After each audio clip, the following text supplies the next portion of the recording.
శ్రీమాత్రే నమః. వినాయక చవితి అందరికీ గుర్తుండే ఒక వినాయక చవితి. దీన్ని పూజగా కాకుండా ఒక మెసేజ్‌గా మనం తీసుకుంటాం. మన యొక్క భూగర్భ జలాలన్నీ కూడా తగ్గిపోతున్నాయి కాబట్టి, మీ ఇంట్లో మీ పిల్లలకి రెడీమేడ్ విగ్రహాలు ఇచ్చే బదులు మట్టిని తీసుకొచ్చి మీరు వినాయకులు తయారు చేయండి. మీరు చేస్తున్న వినాయకుడికి పూజ చేద్దాం ఒక టాస్క్ ఇవ్వండి. చాలా అద్భుతంగా ఉంటుంది. వాటిని పూజించండి.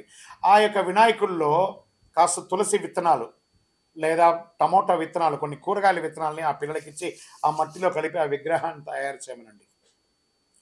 దాన్ని పూజించిన తర్వాత వాళ్ళ చేతనే నిమజ్జనం చేయించండి. ఒక బేసన్‌లో నీళ్లు పోసి. మీ ఇంట్లోనే ఒక తొట్టిలో వేయండి. ఆ చెట్టు వస్తుంటే ఆ పిల్లలు ఆనందపడతారు. నేను క్లే గణేష చేస్తే మా ఇంట్లో చెట్టు వచ్చింది. దానివల్ల ప్రకృతి బాగుంటుంది. ఆక్సిజన్ పెరుగుతుంది. అన్ని రకాలుగా ఉంటుంది.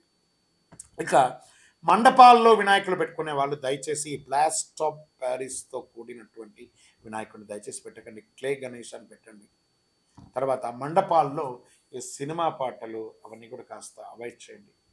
మనం భక్తిగా ఉండగలము అని అంటేనే ఆ యొక్క మండపాల్లో పూజించను గానీ, వేరే వేరే వ్యవహారాలతో మండపాల్లో ఉండకండి. ఎందుకంటే ఆ మండపం అంటే సాక్షాత్ ఒక గర్భాలయం లాంటిది అది. ఆ 9 రోజులు నవరాత్రులు, గణపతి నవరాత్రులు చాలా విశేషంగా చేస్తుంటాం కాబట్టి అక్కడ పవిత్రంగా ఉండడానికి ప్రయత్నం చేయండి.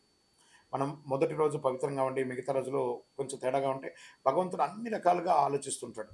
మనల్ని చూస్తూ ఉంటాడు. మనకి వాటిని కాస్త దాన్ని నెట్టండి. మండపాల దగ్గరగా ఎక్కువ మందిని దర్శనానికి రప్పించే మార్గం చూడండి. ఆ యొక్క భజన కార్యక్రమాలు, కళాకారులు ఎంతో మంది ఉన్నారు చూసారా, వాళ్ళకందరికీ అవకాశం ఇయ్యండి. మన కోసమే ఎదురు చూస్తున్నారు ఆ కళాకారులందరూ. వాళ్ళకి అవకాశం ఇయ్యండి. ఈ యొక్క వినాయక చవితి వచ్చిందంటే ఎంతమందికి ఉపాధి కలుగుతుందో తెలుసా? ఆకులు అలములు, మట్టి గణపతులు, పూజా ద్రవ్యాలు, భోజనాలు, మండపాలు, ఫోటోలు, ఫ్రేమ్‌లు, సెంటరింగ్‌లు, వాహనదారులు, వాయిద్యకారులు ఎంతమందికి మనం తెలియకుండానే పరోక్షంగా మనం ఉపాధి కల్పిస్తున్నాం చూస్తారా? అందుకే భగవంతుడు గణపతితో ప్రారంభించి అద్భుతమైనటువంటి అవకాశాలు మనకిస్తున్నాడు. ఈ గణపతి చవితిని ప్రతి ఒక్కళ్ళు కూడా ఆనందంగా, సంతోషంగా ఉండండి.